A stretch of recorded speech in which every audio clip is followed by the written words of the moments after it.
Do you read me? Be advised, you are coming in weak and unreadable. Say again, Com Tower. This is Haji. Do you read me? Pacho, this is Con Tower. I read you Lima Charlie. Com Tower, Com Tower. Request permission to launch and commence the field op. Over. Stand by. Pacho, permission granted. Say again, permission granted. Roger that. Launching podcast in 3, 2. You are now entering the field op with your host, Pacho Correa, Chief Warrant Officer 3, United States Marine Corps retired. Get some. Hurrah! Hurrah! Get some. What's going on, everybody? Welcome to the field op. Another week has gone by, and today is Baby Friday. But before we get started, we do have a great show for you, by the way. But I like to do the do, and basically, hey, this show is it's all about freedom of speech, and as well as the right to bear arms. So if you like what you hear, stick around, like, subscribe, recommend me, to your friends and family. And if you don't like it, then go ahead and move on and listen to something else. Perhaps might I recommend some from Sitch Radio? They have an array of different types of shows that may tickle your fancy, and and may pique your interest. So with that being said, also would like to thank our sponsors, Castle Global Services. Hey, do you have medical insurance or something like that? Well, if you don't, I know a lot of us rely on the VA and everything, but depending on your VA cover, on your claim or your rating, you may not have full medical insurance. Well, at Castle Global Services, there is something called Health Share. It is a great program where basically you're put in a group within the network where everybody shares their medical bills. So you only pay 10% of your medical bills, and everybody else pays the 90%. It is a great way. It's been around for many, many years, especially in the country of Japan, and it is very affordable. So go to castleglobalservices.acnibo.com and check it out. And there's so many other different things that they provide over there. So with that being said, our guest today he was in the Marine Corps active duty. Now he has moved on to other pastures, and this is he was a captain in the Marine Corps. So let's bring in Stuart Kowalczyk into the making, baby. Yeah. Hey there, how's it going? What's going on there, motor skater? Not a whole lot. Excited to talk to you guys for a little while today. Yeah, no. I will say that we did have technical difficulties, and that's mainly on my end last week. But we have you here, so we're just gonna go ahead and kind of, talk about some of the things that we talked about, like last week. So expectations versus reality, but just before we dive into all that good stuff. Tell us a little bit about yourself, man. Yeah, so from the Marine Corps perspective, I finished up a political science degree at Michigan State University back in 2016, and then I immediately commissioned into the United States Marine Corps. And with that, went to the basic school, had done officer candidate school a little bit before that, right after my junior year of college. And then at the basic school, earned the ground intelligence officer MOS, and then went into that pipeline. And then I served entirely in Hawaii at Marine Corps Base Kaneohe, or Marine Corps Base Hawaii. Nice. In Kaneohe, yeah, not a bad place. And mostly was with 3rd Marine Regiment, specifically 1-3 Lava Dogs. And Yacht. and finished up my time at CLB3, and then so we were really focused the whole time on the Indo-Pacific area of command. So from a ground intelligence perspective, that was kind of what I would say I had my subject matter expertise in. Nice. No, I mean I remember going through TBS, and it's all about misery loves company, man. Whether and then you guys, I mean, me being a restricted officer, we don't have to go to OCS. We just go straight to TBS. But nonetheless, I mean, that's the suck right there. I know for me, and I talked about it last week. it was, you get to a point where, I transitioned into the ranks, into the officer ranks as a staff sergeant, and I was on recruiting duty, fucking doing my thing. You think you're hot shit because, you're wearing the Superman suit, all days in your bravos and stuff, talking, shaking hands, kissing babies. But then now you're at TBS and you're doing things like fucking police call, like a PFC. You're doing fire watch. These are a bunch of warrant officers or selects, doing fire watch. All the things that junior Marines usually are given to a junior Marine, and you're like, what in the hell is Yeah, going on, dude? absolutely. Yeah, no, that's a whole nother world of expectation management coming in, like you're saying, from gunny side or warrant officer side, and then being pretty much brought back to day one, week one, whatever. And so yeah, Right. I have to imagine that'd be pretty tough. Yeah, and which is, I guess you could say, it's kind of a good segue to the conversation that Yeah, you and I have been having, is that my growing up in the ranks, you always saw the warrant officer, that guy, that salty guy, that hey, the dude knows his shit, he's there, whatever, or the LDO, the limited duty officer, the guys who are warrant officers and then transition to the limited duty, basically they're restricted to a certain rank, but still you're like, oh shit. So, and even in just unrestricted, I mean, the expectations like, oh, we're here, and we're gonna do this, and nobody can tell me shit.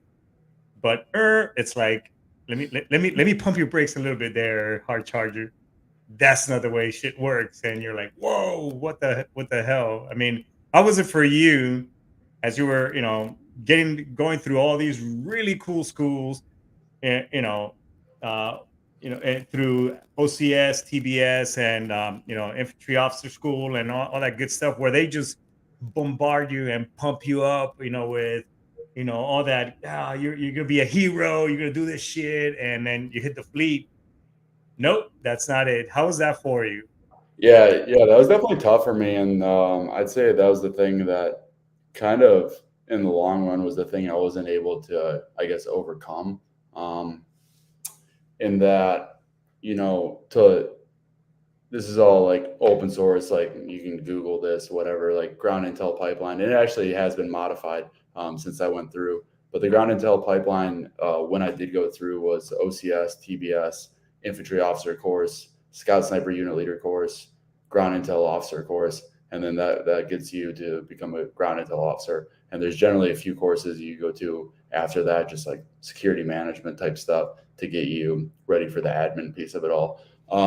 But you come out of all of that, and I mean, as you just suggested, you feel like you're ready for war. I mean, you were trained for war, specifically that, and then so it's hard hitting the fleet and then getting into the swing of like the 9 to 5, and like essentially like your 35-year-old 40-year-old coworkers that like they have kids, their kids got soccer practice on base, and like coming to terms with Yes. like what the reality of being a fleet marine is. And Yeah. yeah, No, it's you're pretty much hitting the nail on the head. I know, even as a young enlisted personnel, or young enlisted Marine, in we went through MCT, boot camp, MCT, MOS schools, and you get so used to that, the rigidness mm, of that environment. And what I mean by that is, hey, you have a handler, and they take you to point A to point B.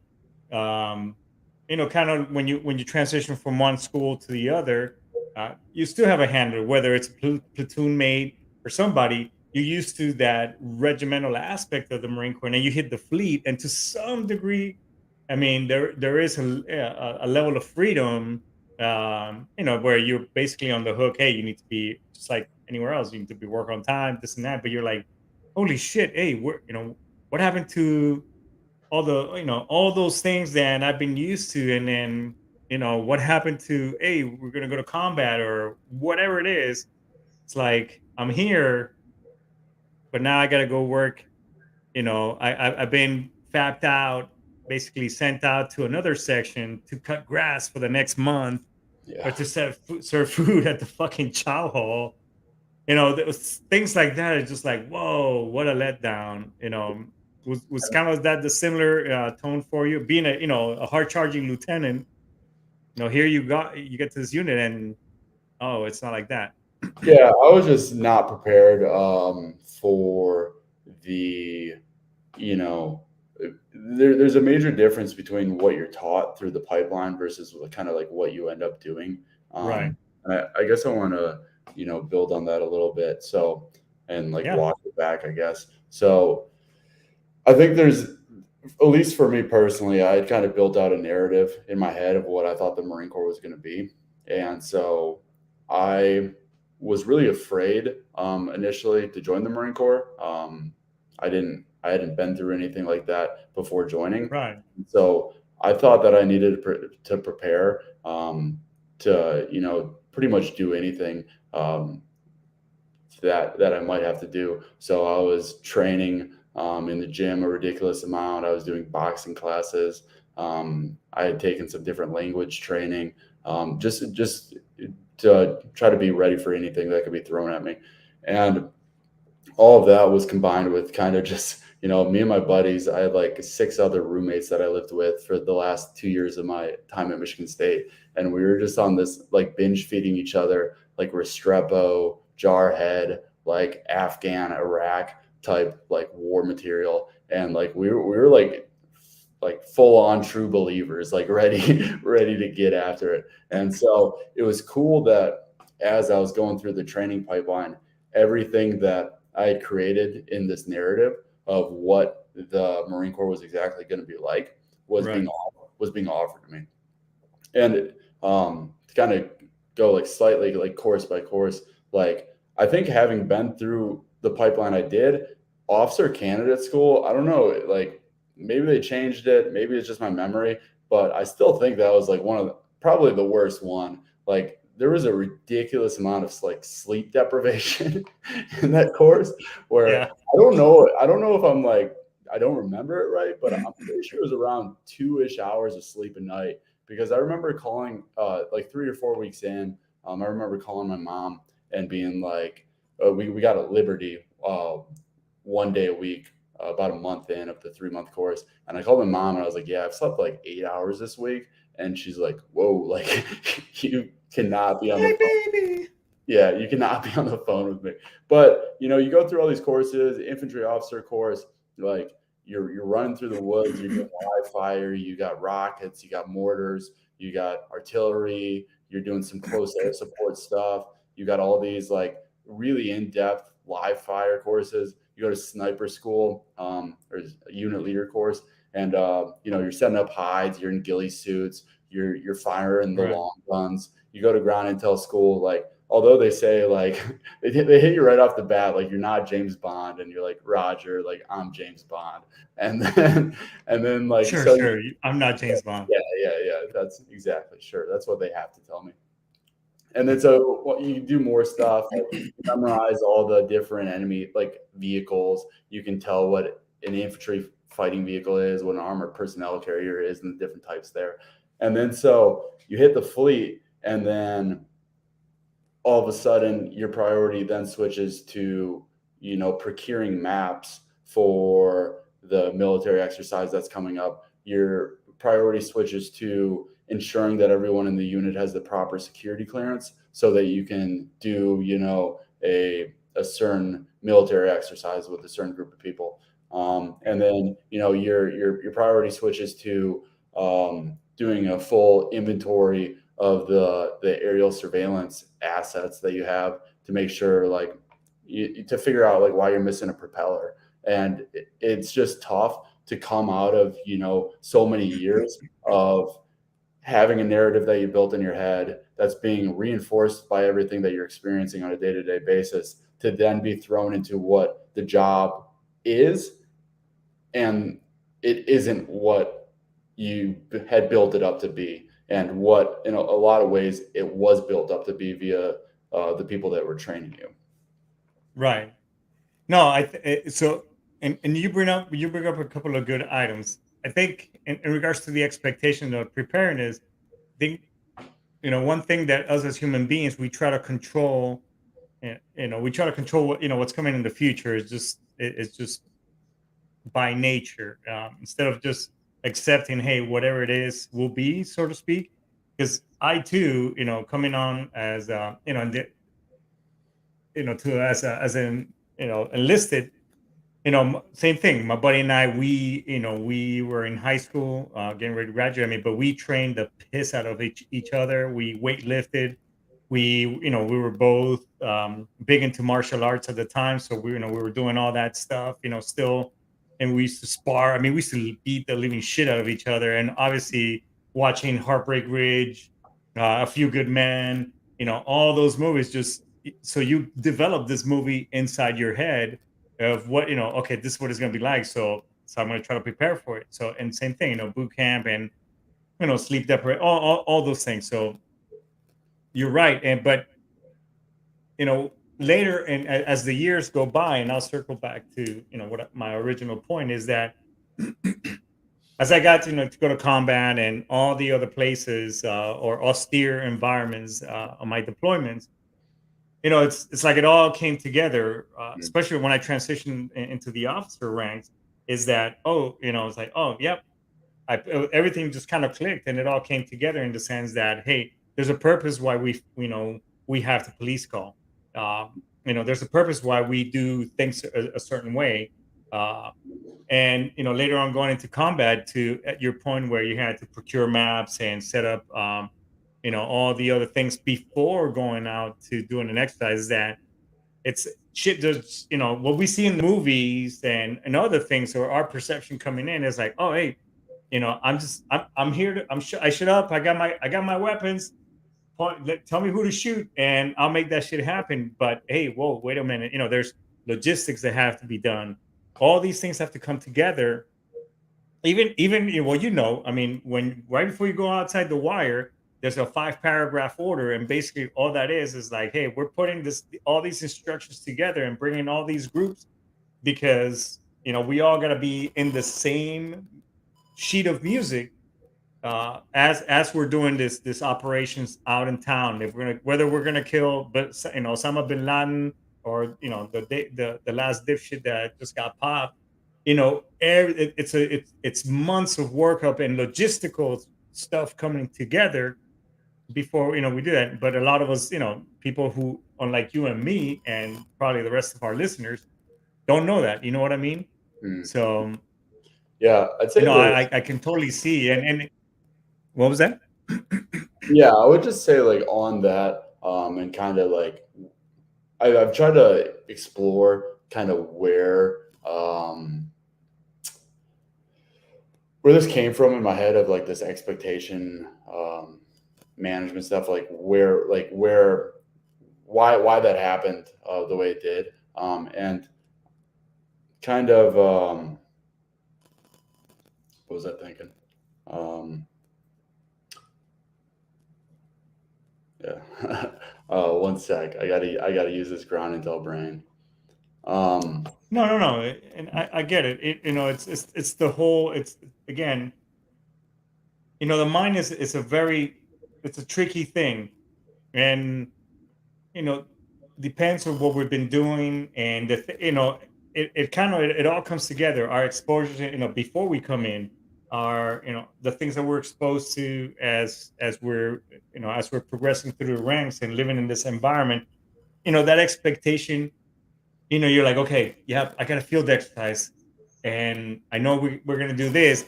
I know there is gonna get that much better. Yes, or all these things. So and you can really fall in love with that movie, and set those expectations, but but then when it doesn't happen, the letdown could be, that hit it when you hit the ground.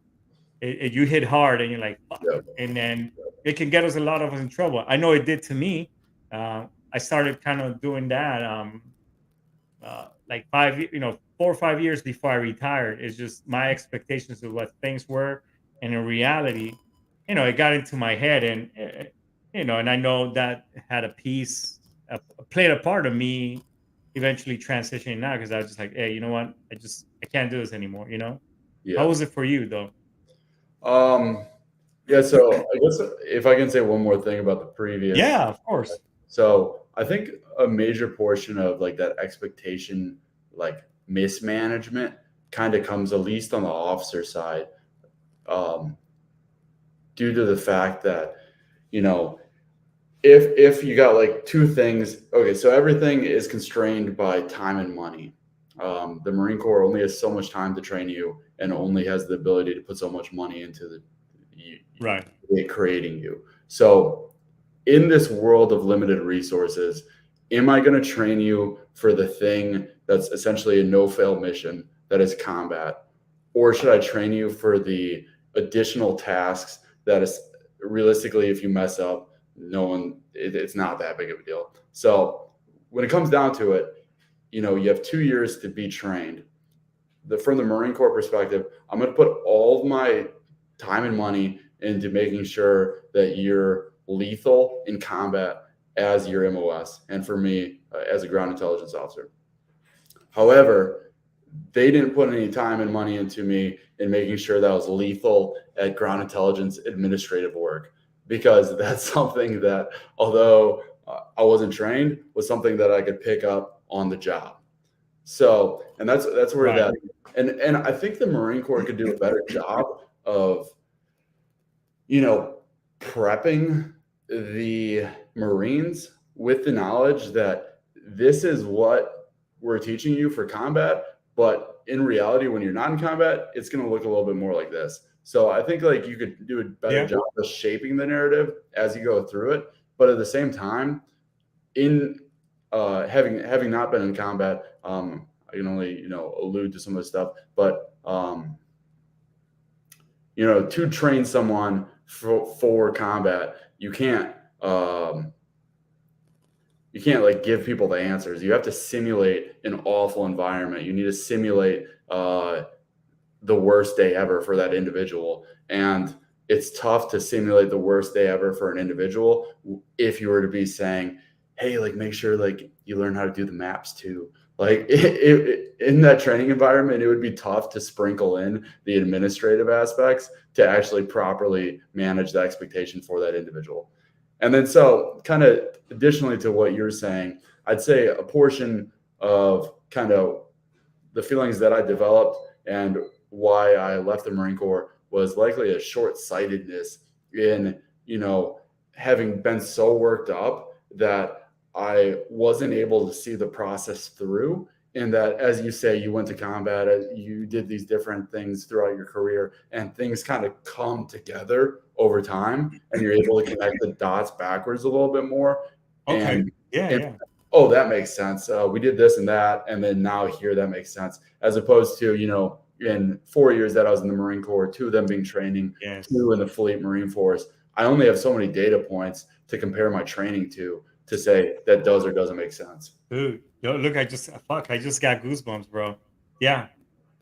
So yeah, our perception, and both, with our experience, here I am rationalizing, oh, okay, it all came together because I guess, like you said, I have the data and the exposure, whereas to you, the data and the knowledge was shared based on somebody else's experience. So you're like, oh, okay, so when I get there, I'll be able to, make my own comparison, blah blah. But and damn, dude, that's I mean, you got me. I mean, that's valid. I can totally see where you're coming from, bro. But me and my friends, specifically ground intelligence friends, have had this conversation a lot on the next topic that we were talking about. In that, like, how does that come together when you're stepping out of that position now? And so I have to say that was extremely difficult for me. And I have to say that when I was choosing to leave the Marine Corps, leaving active duty service, I thought that the transition classes that we were offered and kind of the warnings that I was being provided by the Marines around me, the senior leaders around me, were honestly, I thought they were joking, or I thought that it didn't apply to me. I was like, I have a undergraduate degree. All my friends are highly successful. I've done a lot of really great training in the Marine Corps. I've been successful here. I'll be successful anywhere I go. Right. And then you get out, and for me, it was like, oh shit, like No. this is different, because I had seriously built an identity around having been a ground intelligence officer Yeah. and what in my mind that entailed. And there's a lot tied to your rank, obviously, in the Marine Corps. And so there's something to be said for me having been an officer and a captain in the Marine Corps. And then so when you take off that rank, who are you? And if you Right. step out of that MOS, like, who are you? So yeah, that's definitely a challenge. No, and I could tell you, and I got out of the Marine Corps twice, so I know firsthand as a 4 year enlisted Marine, and then later on as a retiree. And I can tell you that both experiences were very similar, Mm, and nothing and the ex and yes, and that nothing will prepare you for either one. And same thing. I mean, I went through like fuck, as a young troop when I first got out, I was like, damn, you know, where am I? That camaraderie and that brotherhood and sisterhood that you built for 4 years. And same thing later on. It's like, oh shit, yeah, I'm a warrant officer. I got this experience and blah blah blah. Nope. Because in the end, nobody gives a fuck. Yes, hey, thanks a lot. I appreciate your service. High five. All right. How is it you're gonna make me money today? I mean, yeah, that's the yeah, bottom line. Oh, how is it you're gonna find a job? Oh, a resume. What? Yeah, it's a resume. And so yeah, it's totally. And I think on that aspect, I think that throughout the DoD, I think we can do just a little better, because even as a senior person, and I'm pretty savvy in now with the system, the VA, this and that. I think we still do an injustice to service members when they transition out, whether they're senior enlisted, young, or senior officers, young enlisted, whatever. I think we can do better. yeah. I just didn't realize, I guess a couple things on that. I didn't realize, as like a bystander to yourself at all times. Like, I didn't realize that there was a change going on with who I was at an identity core level over, only a 4 year period of time. I mean, I went to, let's say, Granville High School for 4 years. I went to Michigan State for 4 years. I went to University of Hawaii for 2 years, and those periods of time didn't necessarily have in my understanding of myself, didn't have a a fundamental change of who I was as a person. However, 4 years in the Marine Corps, which, as I said, I view as being a short period of time, fundamentally changed me. And Of course. it's just interesting that, as you're watching yourself on a day-to-day basis throughout those 4 years in the military, in the Marine Corps, I didn't view myself as having been different than the day before, or different from my friend that was off doing something else in the corporate world potentially. And then so that's tough. And then that's coupled with the fact that in the Marine Corps, I don't know if this is DoD wide, but at least in the Marine Corps, the end of active service, the EAS, and the DD 214 is almost like this holy thing that a lot of people are chasing, and it's talked about like it's just talked up in a way where it's like, oh, you're not EASing, you're not getting out, like, or oh my gosh, I got my DD 214 today, I'm finally leaving. It's like as if like that is something to be overcome. And then you tie that in with the fact that, in my opinion, the individuals that were teaching the transition readiness seminars weren't necessarily individuals that I looked at and viewed as like the subject matter expert on that topic. So if you're able to bring in like PhD psychology, hey, we just got this dude in from, whatever, New York, and he's like the best and the brightest in the nation on this topic, and he's going to sit you down and explain to you that like you're going to go through like essentially an identity crisis. You might take a pause and be like, oh, okay, I need to listen to this.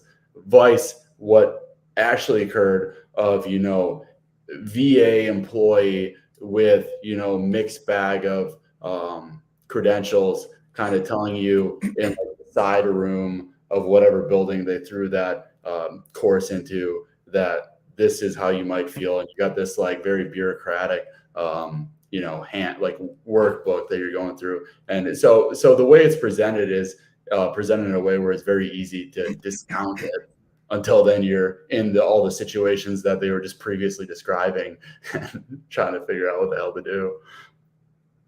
Yeah. Now, one thing that so because I saw that disconnect, so I used through this organization called Veterans Transition Support (VTS). You could go to the web, for everybody out there, you go to search VTS or Russell Levy, who's been on my show, and you'll find this organization. But I started as soon as I transitioned, even before. I mean, I started, learning about safety and so on and so forth. But teaching those classes, I would say, hey, if you're transitioning, these are the things that you're going to go through. And so I would throw a little bit of my, my now experience after, and bring the realism. And we talked about resumes. I'm doing no shit class, a safety class, but I'm also throwing these tidbits for transitioning service members. And let me tell you, dude, after the classes, every day I would have a line of people, or just a crowd, kind of like, hey, tell me some more. What else can I do? Or what is it? Why can't this be shown at in Camp Pendleton?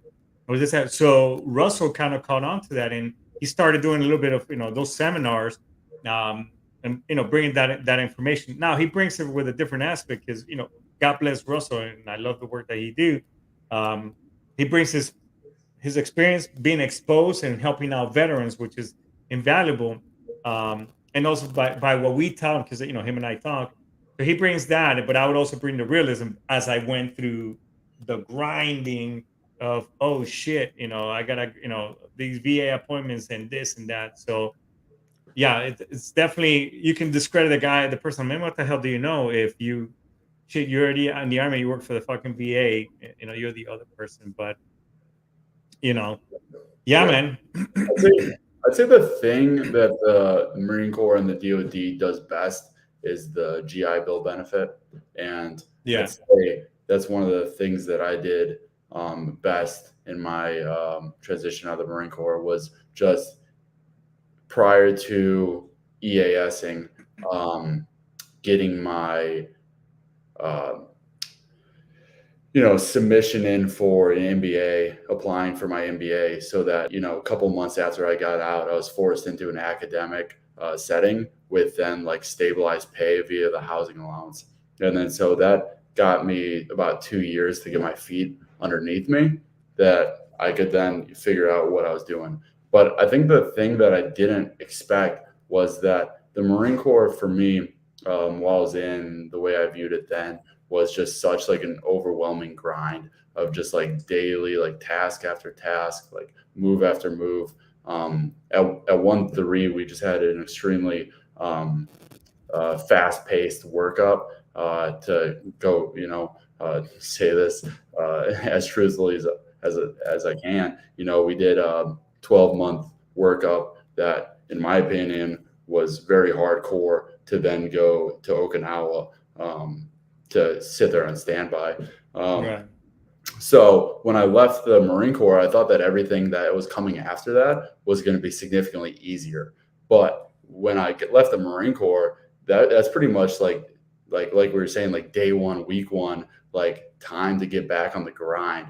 And I have to say, like still now, like just absolutely grinding to have like whatever I have, doing like the MBA, getting as involved in all the school activities as possibly can, getting involved in student associations, getting certifications, and then just doing interview after interview, applying to all these jobs.